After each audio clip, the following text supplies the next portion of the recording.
Hi friends, মধুরাজ লাইফস্টাইলের নতুন একটি ব্লগে তোমাদের সকলকে স্বাগত জানিয়ে আজকের ভিডিওটা শুরু করছি। তো দেখো, আজকে আমরা পুরীতে রয়েছি। পুরীর এখন সেকেন্ড দিনে আমরা ভিডিওটা তোমাদের সামনে তুলে ধরছি।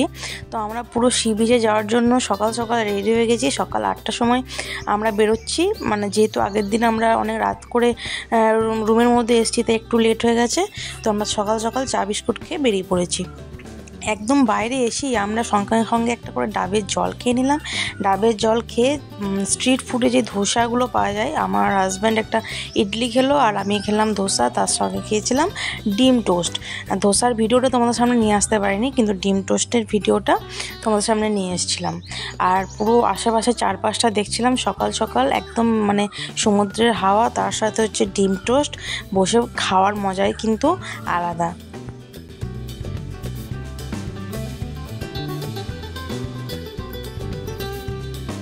দেখো, বাইরে বেরিয়ে আনন্দ করতে হলে সবার আগে কিন্তু পেট ভরা থাকতে হবে। পেট যদি ভরা থাকে, তুমি কিন্তু চুটি আনন্দ করতে পারবে। তাই আমরা সকাল সকাল পেট ভরিয়ে নিয়েছিলাম এবং পুরো সমুদ্রের উদ্দেশ্যে রওনা দিয়ে দিয়েছিলাম। তোমরা ভিডিওটা দেখতেই পাচ্ছ। এই সময় আমরা রোদ উঠে গেছে। আমরা ছাতার নিচে একটা ছাতা ভাড়া নিয়েছিলাম। এখানে প্রত্যেকটা ছাতা মাথা পিছু 50 টাকা করে নিচ্ছিল। আমরা যেহেতু দুজন ছিলাম, 100 টাকা আমাদের নিয়েছিল। আর আমরা ওখানে সমস্ত কিছু, আমাদের যেগুলো ড্রেস ছিল বা আমাদের ট্রাইপড, ফোন, সমস্ত কিছু রেখে তারপর আমরা কিছুক্ষণ ছাতার নিচে বসে আমরা কিন্তু একদম জলের মধ্যে নেমে পড়েছিলাম। আমরা প্রচুর মজা করেছি, প্রচুর আনন্দ করেছি। বিয়ের পর প্রথম আমাদের এটা ট্যুর ছিল, তো আমরা কিন্তু ছুটি আনন্দ করেছি। তোমাদেরকে কিছু কিছু ক্লিপের মাধ্যমে ভিডিওগুলো আমরা তুলে ধরার চেষ্টা করেছি। তোমরা অবশ্যই ভিডিওগুলো কিন্তু ফার্স্ট টু লাস্ট একদম দেখতে থাকো।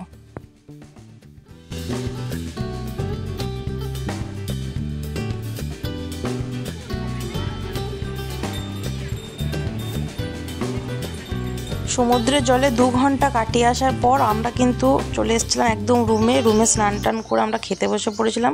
খাবারের মধ্যে একদম সিম্পল অর্ডার করেছিলাম সাদা ভাত, তার সাথে আমাদের ছিল ফিশ কারি, রোহু ফিশ, অন্য কোনো ফিশ নিইনি, আমরা রোহু ফিশ কারি নিয়েছিলাম।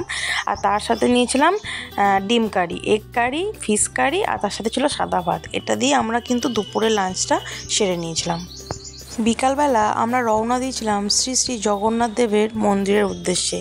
ওখানে গিয়ে এত মানুষের সমাগম দেখে আর এত সুন্দর মন্দিরের স্ট্রাকচার দেখে আমার মন তো পুরো পাগল হয়ে গিয়েছিলো। আমি প্রথমবার পুরী গেলাম, তো পুরীকে আমার সত্যি বলছি, শ্রী জগন্নাথ দেবের কাছে গিয়ে আমার মন কিন্তু পুরো শান্ত আর একদম পরিষ্কার, একদম সচ্ছল হয়ে গেছিলো যে কি এলাম আর কি দেখলাম। এত সুন্দর মন্দিরের এত সুন্দর খাঁজ করে পুরো মন্দিরের স্ট্রাকচার বানানো আছে। আর পুরো এলাকা জুড়ে গাছ গাছালায় ভর্তি, আর ছোট্ট ছোট্ট বাঁদর ছিল গোটা এরিয়াতে। সঙ্গে শ্রী জগন্নাথ দেবের সেখানে গান চলছিল। পুরো অপূর্ব সুন্দর দৃশ্য। তোমরা যারা এখনো পর্যন্ত পুরী গিয়ে উঠতে পারোনি, বলবো যে একবারের জন্য হলেও কিন্তু তোমরা পুরী থেকে ঘুরে আসতে পারো।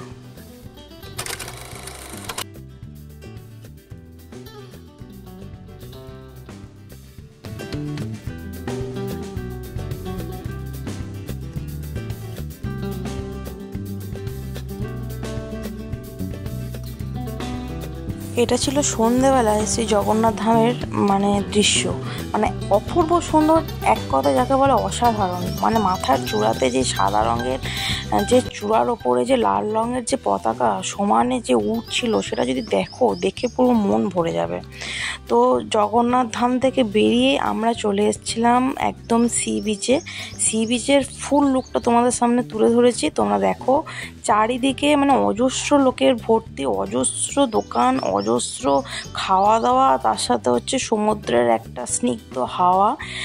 কি আর চাই, অপূর্ব মনোরম। ওখানে গিয়ে যদি তুমি বসতে থেকে তোমার মন পুরো শান্ত হয়ে যাবে। তো আমি তো ফার্স্ট টাইম গেলাম, আমি বারবার যাব। আমি চেষ্টা করব যে প্রত্যেক বছর একবার করে পুরী যাওয়ার।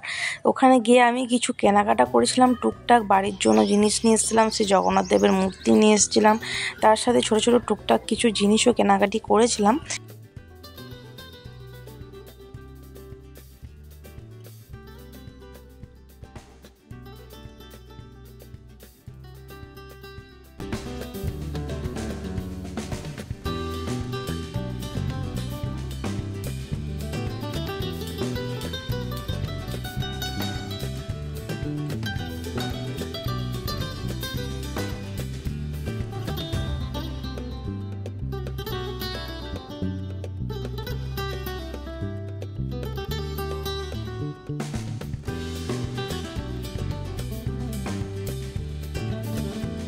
এভাবেই পুরো সি বিচের পুরো মার্কেটটা আমরা আস্তে আস্তে দুজনে মিলে আইসক্রিম খেতে খেতে ঘুরতে থাকি আর পুরো ভিউটা তোমাদের সামনে তুলে ধরতে থাকি।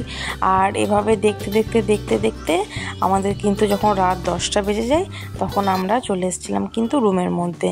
রুমে আসার আগে এখানে যে দোকানগুলো ছিল না, এই চুড়ির দোকান, আমরা শাখাও দেখছিলাম, বাট ওখানে শাখাগুলো কিন্তু খুব একটা ভালো ছিল না। তাই চুড়ির দোকান বা চাবির রিং বা হাতের ব্রেসলেট বা কিছু শো পিস কেনার জন্য কিন্তু ভালো। কিন্তু তবে একটা কথা বলে রাখি, কিছু বার্গেনিং তোমাদেরকে করতে হবে। এগুলো কত করে আছে? সিম্পলটা নেই। তারপর আর কি রুমে ঢোকার আগে একটা বাঙালি হোটেল দেখে জমিয়ে সবাই মিলে, আমি আর আমার হাজব্যান্ড মিলে খাওয়া দাওয়া সেরে নিলাম। আর খাওয়া দাওয়া সারার পর সোজা আমরা চলে গেছিলাম কিন্তু রুমের মধ্যে। তো আজকের ভিডিওটা এখানেই শেষ করছি, দেখা হচ্ছে পুরীর নেক্সট ভিডিও নিয়ে।